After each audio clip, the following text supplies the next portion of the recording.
Mesdames, Mesdemoiselles et Messieurs, bonsoir. L'éboulement de terrain a fait ravage au Cameroun, plus précisément à Yaoundé, dans le quartier Bankolo. Les détails sur cette affaire tout à l'heure. Le drame de Bankolo va laisser à jamais des traces dans la vie des familles victimes.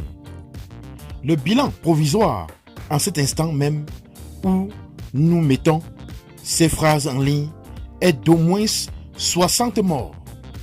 La terre a avalé des citoyens, parmi lesquels se trouvent des enfants. C'est la pluie torrentielle qui s'est abattue sur la capitale Yaoundé qui est à l'origine de la tragédie fatale. Mais les citoyens ont trouvé le coupable de ce qui est arrivé.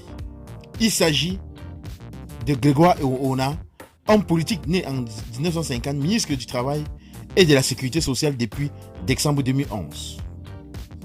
Le lanceur d'alerte a écrit à ce sujet que les bancoliennes sont très en colère et accusent le ministre Grégoire Ouna d'être responsable de l'éboulement. Pourquoi donc? Grégoire Ouna est propriétaire d'une immense demeure où il réside depuis des années, non loin du carrefour ministre, non donné à l'entrée qui mène chez lui. Il a créé un lac artificiel à proximité sur plus de 1000 mètres carrés pour son élevage.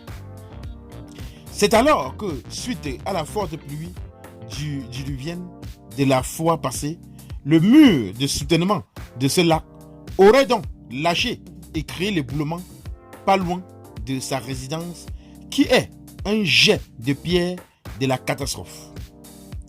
Bilan provisoire, plus de 60 morts. Les populations exigent des comptes de sa part et des sanctions, écrit l'activiste. Un observateur sur la toile lui répond: on ne se réjouit pas de la mort. Devant cette catastrophe, nous sommes tous impuissants. Les éboulements antérieurs doivent nous enseigner, mais hélas, chacun fait ce qu'il veut. Bankolo est une grosse zone à risque, mais les gens s'y installent à tort et à travers pour venir pleurer après. Il faut y aller pour voir les constructions anarchiques en bas des roches ou des rochers et autres ravins. Une autre personne ajoute: comment faire pour t'envoyer cet audio dans lequel témoigne un riverain victime jusqu'ici? Le ministre est introuvable. Les populations voulaient en finir avec sa race. Qu'en pensez-vous sur cette affaire, chers internautes?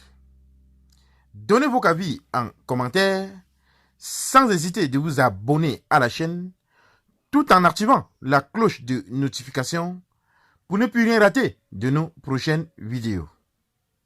À très bientôt.